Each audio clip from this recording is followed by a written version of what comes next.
Assalamualaikum warahmatullahi wabarakatuh. Alhamdulillahirrabbilalamin. Wabihi nasta'inu ala umuri dunya waddin. Wassalatu wassalamu ala asrofil anbiya'i wal mursalin wa ala alihi wa sahbihi ajma'in, amma ba'du.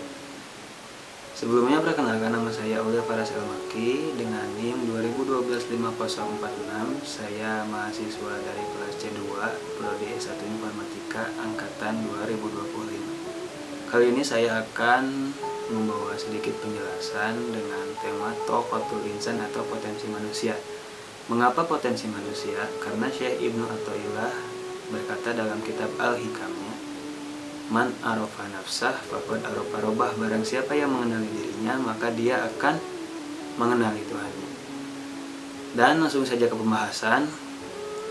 Apa itu potensi manusia? Potensi menurut Miles Monroe adalah suatu bakat yang terpendam atau keberhasilan yang tertunda.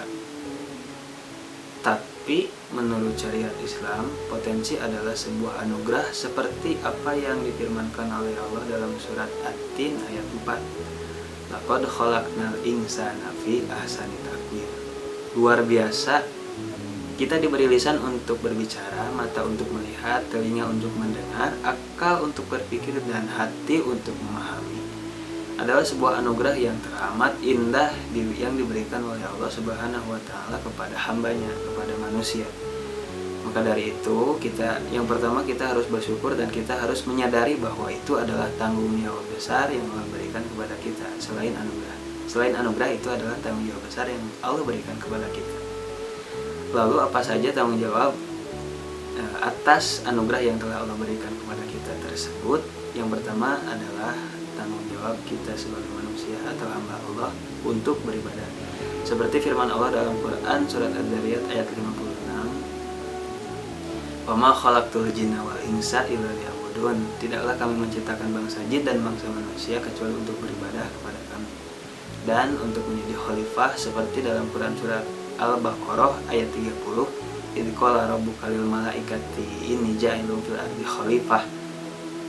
Lalu setelah kita mengetahui tanggung jawab apa saja yang harus kita penuhi, tentunya manusia atau hamba Allah akan terbagi menjadi dua, yaitu yang pertama ada orang yang amanah atas tanggung jawabnya dan ada orang yang khianah atas tanggung jawabnya.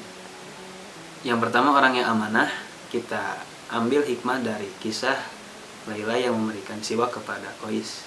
Suatu hari Laila sedang berjalan di pasar dan berniat untuk membeli siwak, dan kebetulan hari itu ada pedagang yang memberikan promo beli satu siwak gratis satu siwak. Setelah Laila pulang ke rumah, singkat cerita dia berniat untuk memberikan siwak tersebut kepada saudarinya, namun saudarinya menolak karena dengan alasan siwaknya dia masih punya siwak dan siwaknya masih bisa bertahan lama.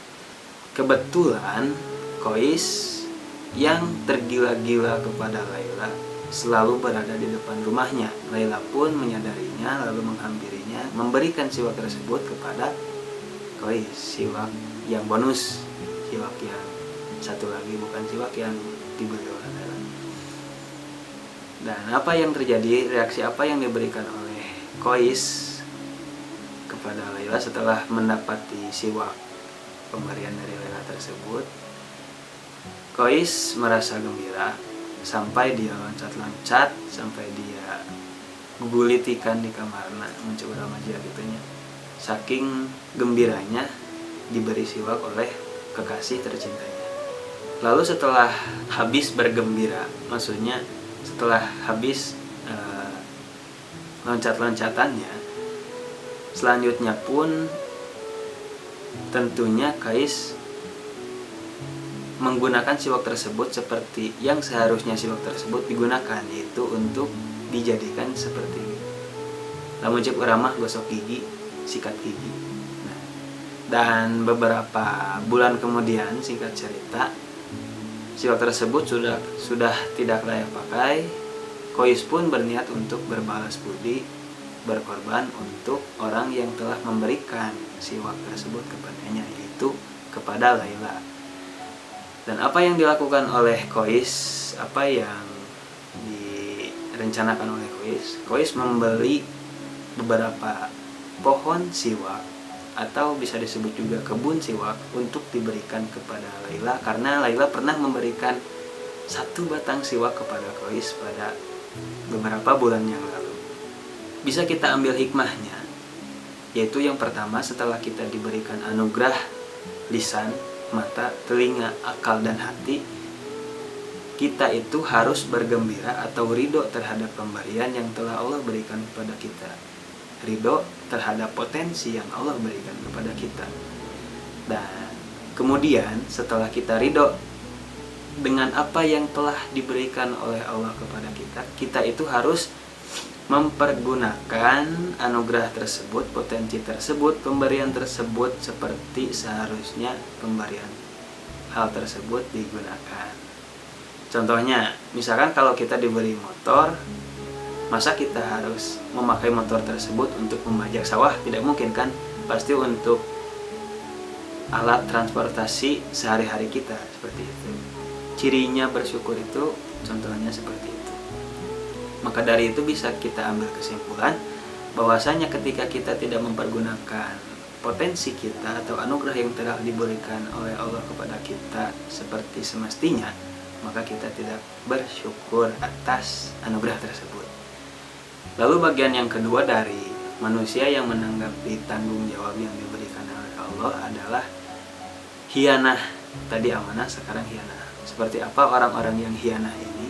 Seperti apa orang-orang yang tidak memenuhi tanggung jawab yang telah diberikan oleh Allah setelah mereka diberikan anugerah oleh Allah?